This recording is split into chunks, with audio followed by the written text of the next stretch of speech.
بسیار خشک و سختگیر بود. هوش مصنوعی برخلاف است و فرق داره.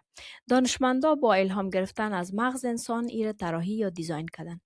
درست همونطوری که مغز ما شما خاطرات و تجربیات با هم وصل میکنه و از اون نتیجه گیری میکنه، هوش مصنوعی همچنان اطلاعات به هم وصل میکنه، اما مانند انسان فکر نمیتونه و نه هم درک میکنه.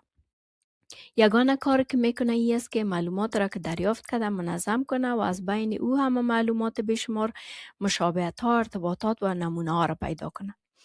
انسان ها میتونن این کار بکنن، اما مغز ما برای تحلیل مقدار بسیار زیاد از معلومات در یک لحظه محدودیت های طبیعی داره. در مقابل سیستم های هوش مصنوعی میتونه حجم عظیمی از معلومات بسیار سریع تحلیل کنه، اگرچه هنوز قضاوت انسانی، احساس و درک واقعی را نداره. این فقط یک ماشین حساب نیست. زبان و نمونه های ارتباطی انسان ها را هم میفهمه. حتی اگر دقیقا نفهمه دنبال چی هستین، اون میتونه که منظور شما را بگیره و راهنماییتان کنه. پس چرا گاهی از این میترسیم یا احساس سردرگمی میکنم؟ میدانم که شاید هنوزم کمی به شما عجیب به نظر برسه. از